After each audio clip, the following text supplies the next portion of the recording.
Action. What up, people? Hola. Long ¿Cómo time. estás? It's for our Hispanic viewership. Okay. ¿Cómo estás? So we decided today that we want to talk about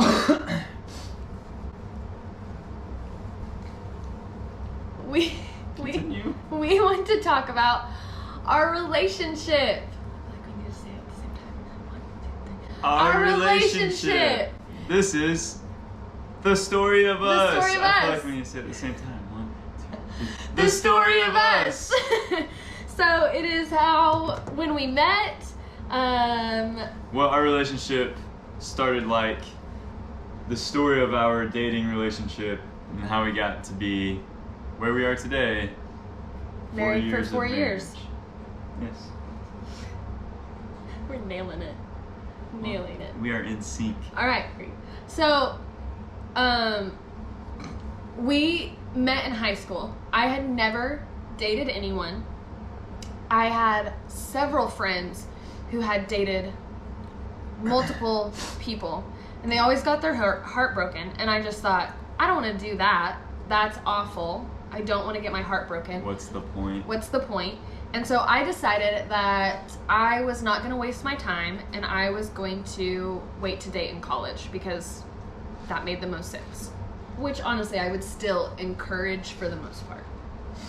So that's Addie, as we know at this time. Merritt, on the other hand, I like to say BC Merritt, before Christ. Merritt had a slew of little relationships. He was the heartbreaker that I was a jerk. I wanted to stay away from. Yeah, I was not good news. And we lived in different towns. We lived in different towns. Didn't know each other at this time. But the summer after my freshman year of high school, God really changed my life, entered my life, and I knew once I came to Christ that summer going into sophomore year that one of the things that needed to change as a testament to Christ changing my life was the way I treated girls and pursued girls. And so then I was fortunate to move and attend the same school as Addie. Yes. So thus starts our introduction. So we went to a small high school. We graduated with 34 people. So it was a tiny Christian school. Since our school was so tiny, anytime a new person would come to our school, everybody knew about it. And this is when social media was still relatively new, and like we had Facebook. That was the thing. And so we were getting a couple of new people in our class this year. So obviously all of us were going on Facebook to creep and see who they were. One of them was Merritt. So me and a friend went online to see his profile, and he was so cute. I thought he was so cute. And I was like, oh dang, he's gonna be in our class. I was excited. I was very excited. I did not know Addie. I did not Facebook stalk, but I did know of an Addie. I have a really dear friend who is still probably my best friend, Blaine. And I was going on this trip with him and his brother, and his mom had asked if I had any girl interests. Of course I said no at that time. And then she said, well, Blaine has a crush on this really cute girl named Addie. She's a cheerleader. She's so sweet. Blaine, of course, was like, Mom, not anymore. And so I knew of an Addie, and apparently the only friend I had going into the school, Blaine, kind of liked her. So I was like, all right, cool. All the girls are available, but whoever Addie is, that's off limits because that's my one friend's crush. Then we meet. Yes. Volleyball game.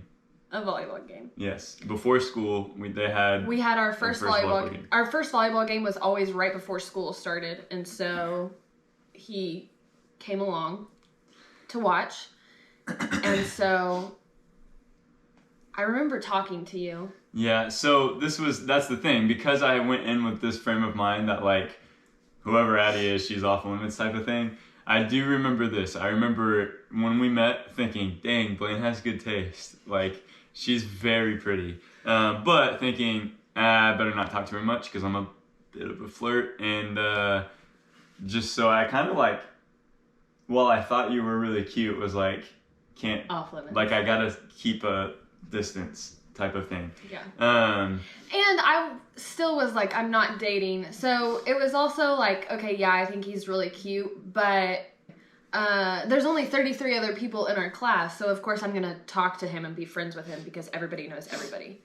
So I was probably kind of trying to be flirty, but it was also not like...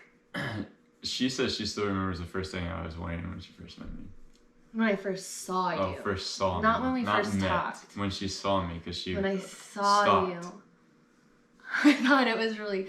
It was just like a white t-shirt, white It was a v-neck V-neck. with black basketball shorts. And you were tan because it was the summer. It was the summer. She thought I looked good, is what she's saying. So the Facebook pictures were not a myth, or were not a... I don't know where I'm going with They that. did you justice. They did me justice. So, yeah. So then we fast forward a couple weeks, school's going, and for me, something about Addie, I just kept drawing me to her. I can say now, like, it was how gently and kindly she just, like, commands the room. She does it in a way, like, her personality and her love for Christ and her bubbly, joyful smile and the fact that she's so kind to everyone, like, you just wanted to be around that. And so I kind of found myself, like, wanting to be around her more and more, and eventually had the talk with my dear friend Blaine. Did you really? Yeah. Oh, I don't think I know this. We were in his upstairs in his room that we hung out in, and I remember just saying, hey, so Addie, like, do you still like her? He's like, no, she doesn't date, was his response. And I was like, okay, but do you like her? And he was like, no, that was last year. I just thought she was cute. She's old news now. Yeah. And then I was like, so it wouldn't bother you if I started trying to talk to her? And Blaine literally was like, good luck. He was like, no, good luck. And I said, sweet, okay. So from that point on, my focus was on her and her alone. And just decided to start texting her and talking to her, sat with her and her friends at lunch, basically, like, did everything I could to be around her, and I'll let her talk on her side of that. Well, we were both really into music, and so the first time that we got each other's numbers, it was because we were talking about music on a bus ride. Mm-hmm. And then we were like, oh yeah, like, let's share songs. And so we would text songs back and forth to each other. And those songs got more and more and more like lovey songs. It was so cheesy. Oh, it was so good though. That's how he told me that he liked me. I did, because I got such good game. I had her look Over up text. the song I Like You by Never Shout Never. And then after she listened to it, I said, that's how I feel about you. And then her response was, literally, this was the next response. Why'd you tell me over text?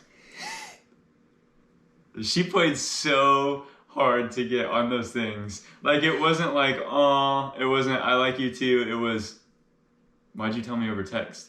So I quickly responded with, I'll tell you in person. I don't remember that. Or something like that. And then I told her the next day, like, walking back from lunch. I don't know if you remember that. Vaguely. I did not tell him that I liked him back though. For a long time, actually. Probably about 7 months. I have a story of the first time that you said you liked me back, because it was so impactful to me. So, there comes a crossroads in just about every relationship in which the relationship starts to become more serious, and you see like maybe this is going to be something that we pursue, and you need to talk about some past baggage. Yes. Or some things that you want to get out before you get in. That way there's transparency. They kind of, it's not thrown at them later and they feel like you're hiding or anything like that. And so for me, as I said earlier, I was a jerk, no good news. I came to a point where I had to tell Addie, felt like I needed to tell Addie that I had done some things in some past relationships that I was not proud of. And I thought for sure, because this was didn't want to date till college Addie. I just thought for sure because she was I viewed her as like such a strong believer, like on another level of like her pursuit of God and holiness, that when I told her of my past, that she would, like, that was going to be the end of things. And so I remember I, again, did it over text because I was lame. And in fact, after sending the text, I literally threw my phone across my room because I was like, I'm such an idiot. Why did I tell her that? But her response was actually the point where I knew, like, this is the girl that, if it's not her, this is the kind of woman that I want to marry. Her response was, Mary, I don't like you for who you were. I like you for who you are now. And that was huge because that was like the embodiment of grace. But it also was the first time she said she liked me, like within that text. And so this whole time she flirted with me a ton, talked to me a ton, wanted to hang out with me, but never told me officially that she liked me until that text. I like you for who you are now, not for who you were and not for your past. And so that was huge for me. That was the turning point for me when I was like, okay, I'm all in on this. When was the turning point for you? I don't really remember like the turning point per se. I just knew that I liked you enough that I wanted to keep going and see where this would go. And I made him work hard too. Yeah. Because I was so, I don't want to date. So to me, if I was gonna spend my time dating someone, then they like better like me enough to pursue, because otherwise I wasn't gonna waste my time. Yeah, so little note there, ladies,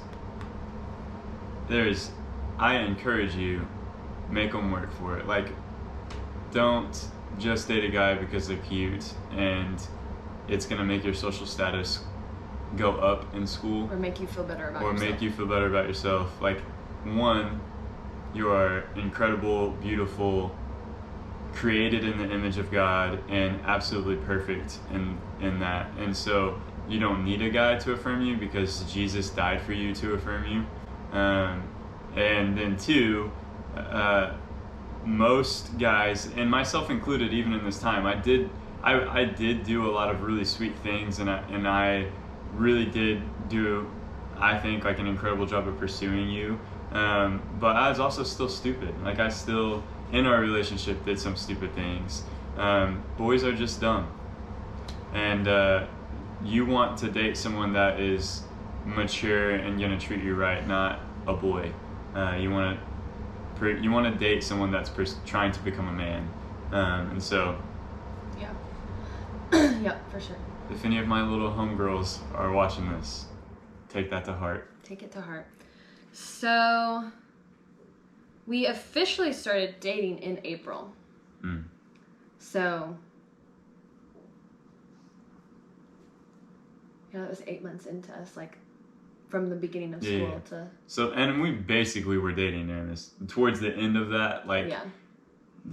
Like probably 2 or 3 months before April, like everyone in the school knew we were basically, like, I remember having a conversation with her, like, are we officially talking now, is what she was saying. She was so new to all of it. She was like can we say that we're talking? Like, what does that even mean? And I was like, we are talking. We've been talking. Everyone knows we're talking.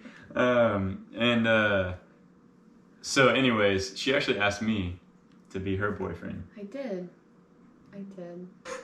And then summer came and went. I had to leave state to go visit my mom for the summer. and came back and really messed some things up. But we don't really need to get into that too much. He broke up with me over the summer. So again, I was stupid. We do stupid stuff. But very quickly knew that was a mistake. And once again tried to pursue her, but she wasn't having it.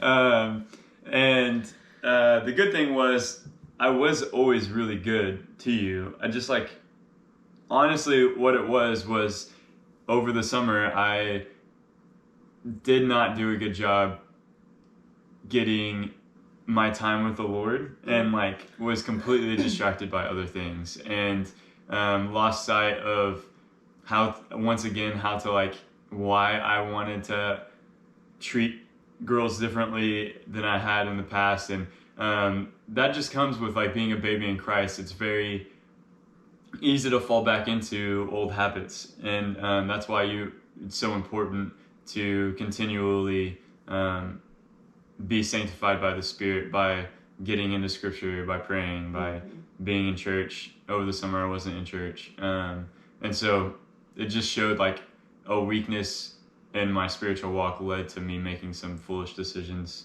But then pursued her again, eventually asked her to be my girlfriend again, made some chocolate covered strawberries, took her on a date. It's the way to learn. Chocolate covered strawberries. And we have been dating ever since. Been together ever since. Now, okay, so yes, we talked a lot about how Merritt made some did some stupid boy stuff, but also I was not perfect either, obviously. I could sometimes almost ignore him because I was afraid of what people would think if we were together. Because too much, because I had made a big deal about not dating, and so I was super worried about what people were gonna think. She would neglect me sometimes. I was so neglectful. So there were just things that I did that could have done better. I mean, we were 16, 17. Communication was not great. You had been in bad relationships. I had been in no relationship. So there was huge learning curves. When you're 16, you get jealous easily, all of that stuff. So, there were plenty of things at play that both of us were just really dumb at, which is why I would still encourage to wait to date. For sure. Moving forward, by the time we were seniors in high school, both of us talked about and really felt at that point, at the very least, the character in which Addie had was the kind of character and person that we saw ourselves marrying. Mm-hmm. And we had been together at that point for 2 years dating. And so we started by senior year of high school talking about the future. Yeah.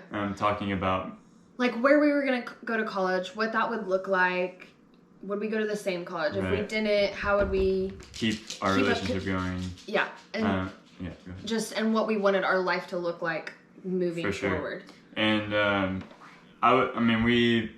we talked about marrying each other quite a bit, and both wanted that, but also I think did a pretty decent job of, while we both wanted that, being open to the idea that maybe that ultimately it's not in our hands, if that's not God's plan. Yeah.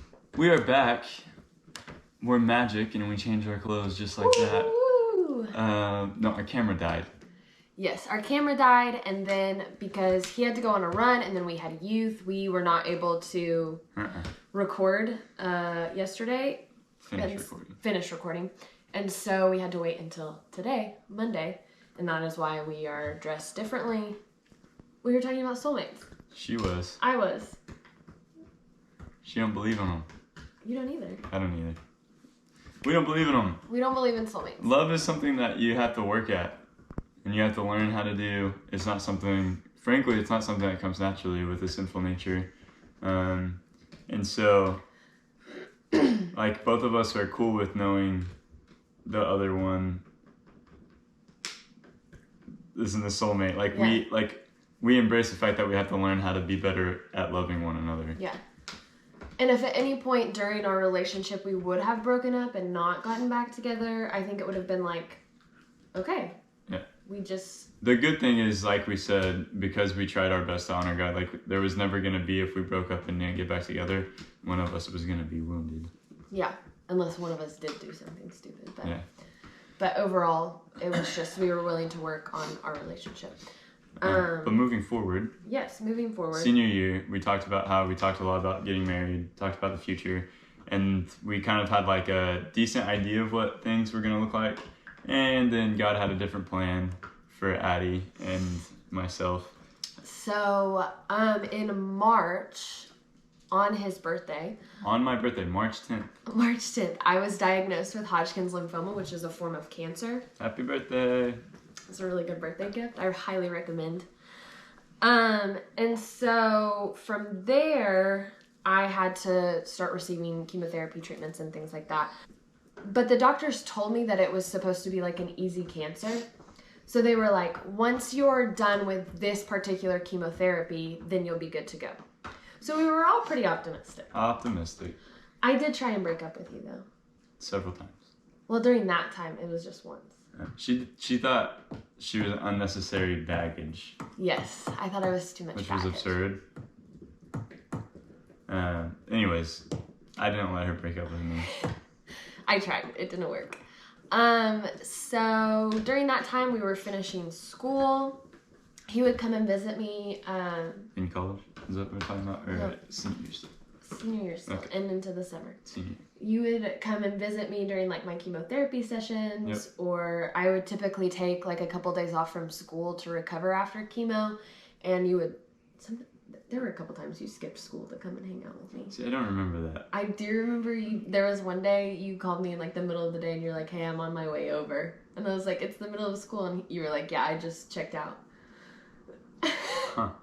And they let you because you were the boyfriend of the cancer girl. For the last 3 years, and they knew that we were pretty serious. Yeah. Getting into the summer, Merritt had decided to go to a 4-year private college to run. He got a running scholarship. I was going to stay at our small junior college that was in our town because both of my parents worked there, and it just made the most sense. And so that was kind of the plan. We were only an hour and a half away from each other. And we were like, that's no big deal. We can like make that work.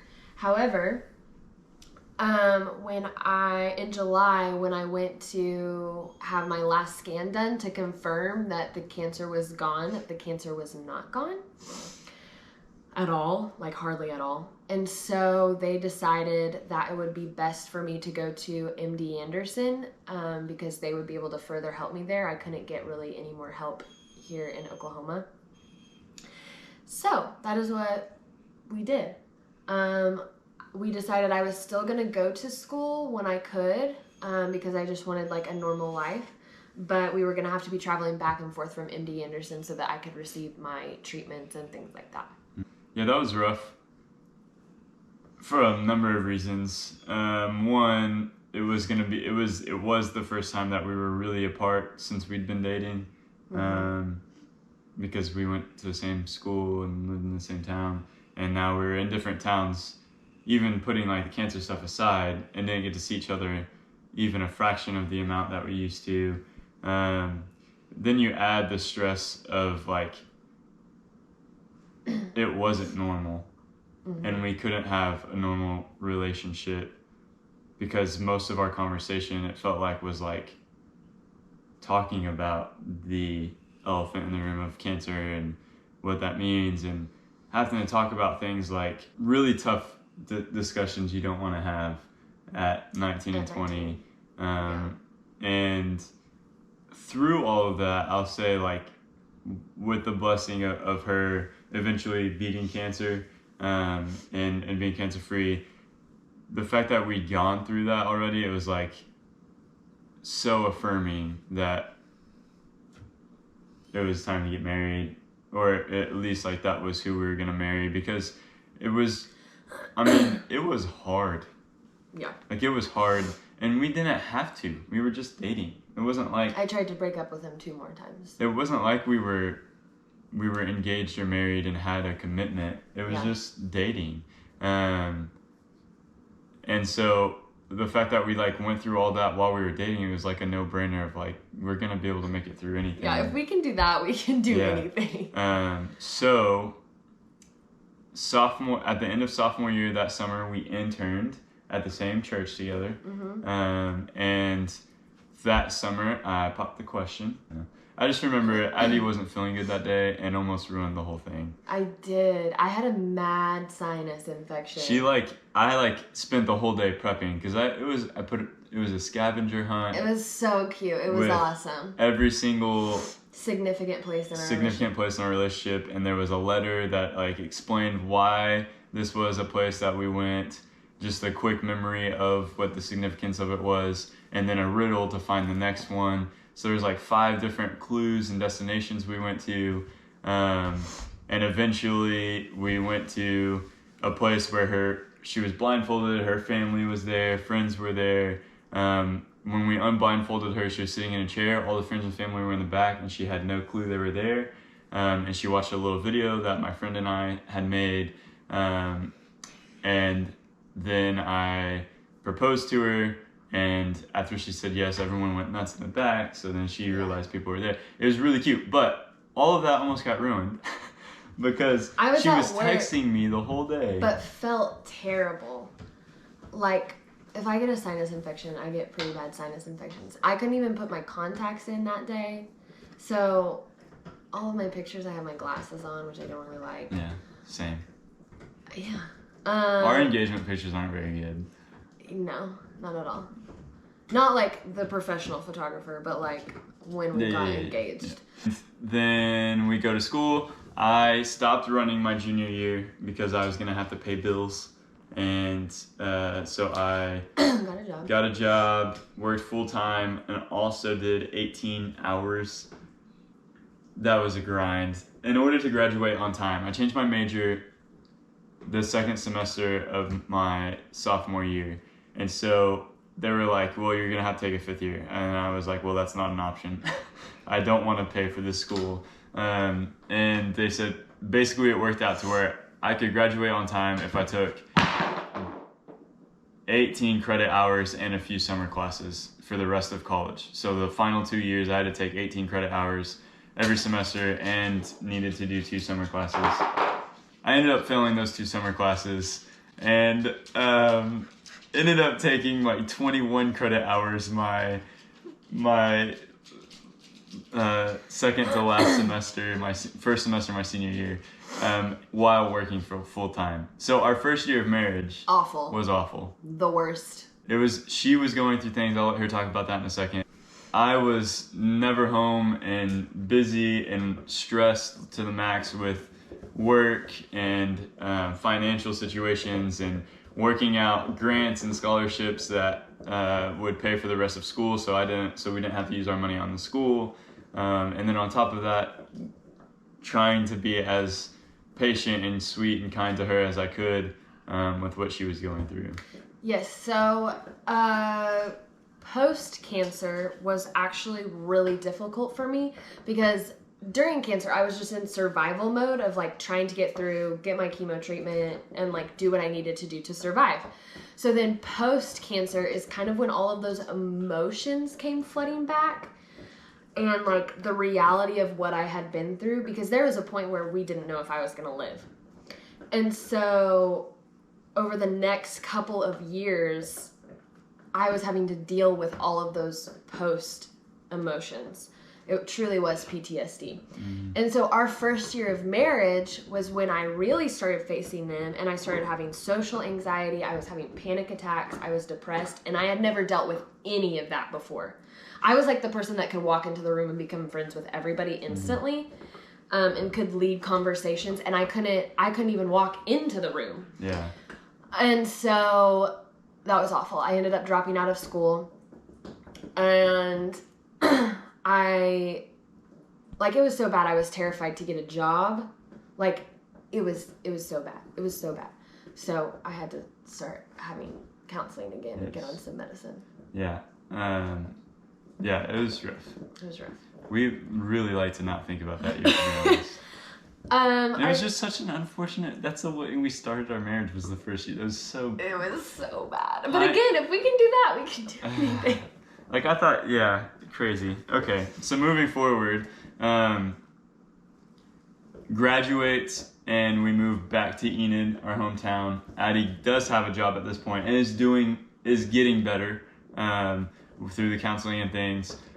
I got my first teaching job at a middle school, and we were both full-time working, and we were fortunate, very fortunate, to have like nearly no debt. And when I say debt, it was like we owed like $2,000 on her school, which we paid off really, I mean, like all at once.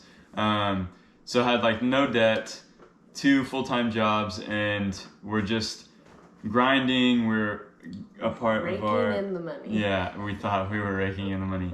Really building our savings, and had no idea what we wanted to do though, to be honest. No. She didn't like what she was doing, not because of the people, but just like the job itself wasn't fulfilling.